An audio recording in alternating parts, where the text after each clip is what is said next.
Ibu ayah, tahun ni tahun kelima saya bagi anak saya duit raya dalam bentuk emas. So dekat dalam folder ni tuan-puan adalah emas-emas raya yang telah pun anak saya kumpul sejak 5 tahun yang lepas. So saya boleh tunjukkan dekat tuan-puan, emas-emas raya ni dalam folder ni ada 12 slot emas.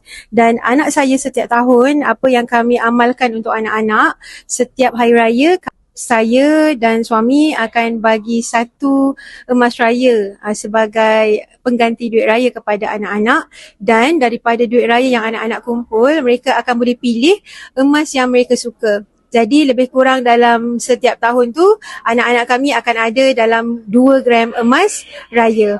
So ini tuan-puan boleh tengok dekat sini, ini adalah emas yang tahun 2022, tahun pertama kami mulakan simpanan emas untuk anak-anak.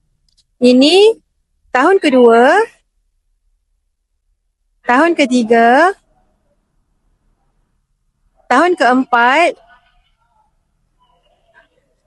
Untuk tahun yang kelima, emas ni nanti lepas dia dah dapat, dia akan masukkan dekat sini.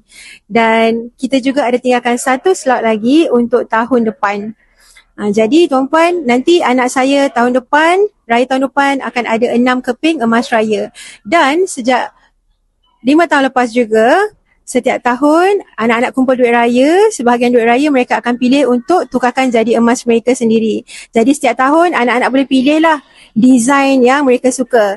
So tahun pertama dulu, ini anak saya pilih tema bola sepak. And then tahun kedua tu Harry Potter. Tahun ketiga Elsa. Tahun keempat Minnie Mouse.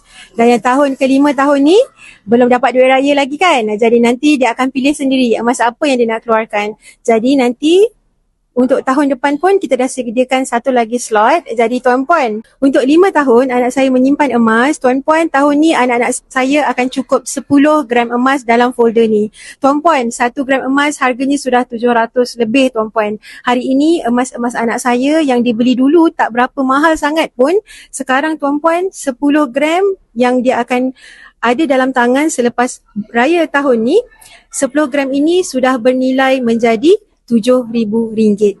Jadi inilah usaha kita ibu ayah untuk kita bersedia untuk anak-anak di masa akan datang. Untuk anak-anak kita pilih untuk adakan juga simpanan emas dan ajar anak-anak kita kenapa emas itu penting dalam keuangan mereka.